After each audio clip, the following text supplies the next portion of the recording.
Okay guys, before we do get into this in-depth guide, a little disclaimer that I do in most of my guide videos. Anyway you play your build is fine. I'm just making this in-depth guide to further all the things and all the skills that I have said within my other previous Kendo guide. Link to that will be in the description below. But yeah, make sure before we do get into this in-depth guide to subscribe if you're not already, so you can get more videos like this. Like the video so that you know when I post another video, and comment down below Kendo. But yeah, let's get into this in-depth guide. So for all Kendos, most of the time it's the same. Now obviously it's less basic with Arankar and Quincy depending on what you go, but the basics are the basics. So let's start out with skill box moves. The first skill box move of Kendo is Sonata Flow.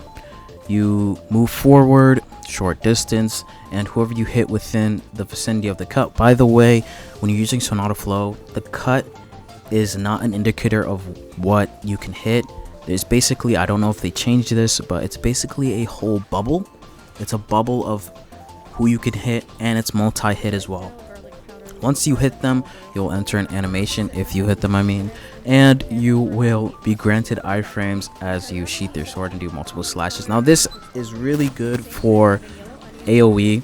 It's not just a single target move, but it also is good for single target fighting when you know 1v1 or when you 1v3. It can hit multiple targets and it block breaks if someone tries to block when you hit them. It's a guaranteed block break. Second move is Crescent Flow. By the way, Sonata Flow does remove your posture, but it depends on how much hits you get. Crescent Relief is basically a posture drainer. In its description it says that it relieves you of your posture when you use the ability, and depending on how much posture you have, that is how much the Crescent Relief will deal damage wise. And it also depends on how close, how far someone is. Now this ability you want to be using when someone is block broken, or when you have someone to the corner with an ability that you should be using frequently by now, Mortal Ties. Now you don't want to use Mortal Ties in team fight. I'm just talking about like 1v1, but if you do use it within a team fight scenario, you just want to make sure you probably keep the weakest person within the Mortal Ties so that they don't run away. But yeah, you want to make sure you pair up things like Sonato and Crescent Relief. Actually, all these skill box moves, you really want to pair it up with Mortal Ties because it makes it that more lethal. But yeah, if you're going to use it without Mortal Ties, I really do suggest that the person's block broken, ragdoll, because these abilities, they're a hassle to hit, except for the next ability, Eviscerate.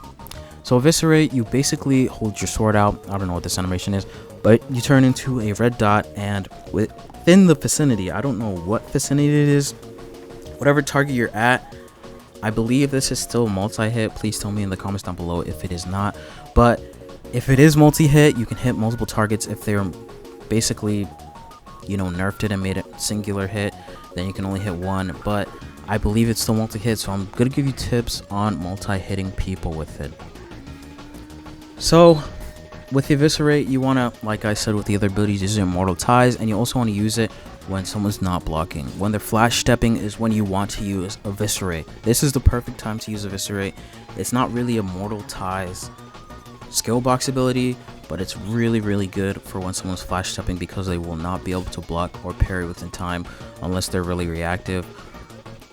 Or you want to use it when, they're distracted as well, which is probably trying to track you flash stepping. So good thing that I do is flash step above somebody, then use Eviscerate behind them. Most of the time it works, but there are those people that are very reactive. So now we're talking about skill box pairing. So what you want to pair with what? Basically, in my opinion, you do not want to have Crescent Relief and Eviscerate together because they basically do not complement each other.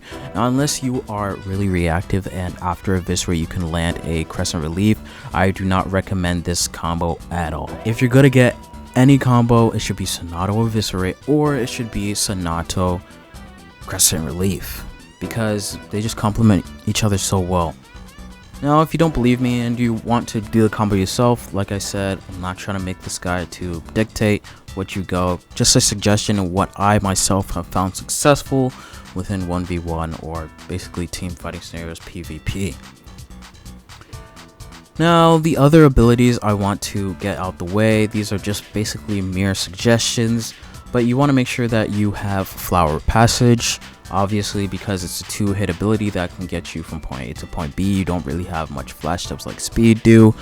You want to also get Overpowering Slash. Iframes are really great for that, and if someone's trying to use an ability that, not iframes, Hyper Armor, my bad, it's really good for that. And if someone's trying to use an ability that's trying to ragdoll you or block break you, they won't be able to use it. You also don't want to get Flower Petals, I believe it's called. The ability basically leaves you wide open for speed users to use Strata and for basically any other ability to be used on you, because if you miss the first one, if you miss the second one, nothing good will come of it. And even if you hit the second one, they will predict that you're trying to use your second charge, which will again leave you vulnerable. So this is what I do suggest you go with your hotbar, Flower Passage, Overpowering Slash, Mortal Ties. Now this is obviously out of order. Sonata Flow, Eviscerate, and yeah, the rest is up to you. Like I said, this is just a guide to pair up with my other guide, more in depth about skill boxes and their uses, good pair ups.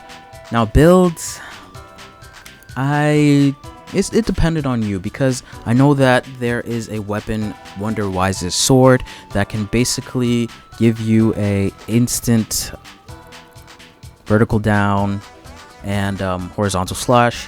Now I don't know if it does the 15% HP, because when you do pair up vertical down and horizontal slash, it does do 15% HP, but the reason why I'm not suggesting you go it is because it is extremely predictable and it'll only work on someone that actually does not know how to fight. So I guess use that information the way you will. But yeah, I really am not gonna go into the Quincy side because I know that they have a bunch of gear and stuff, and I myself haven't really gotten into the Quincy gear like that. But yeah, if you guys did find this guide helpful, make sure you do like the video so other people might see it, subscribe so you don't miss when I post another video.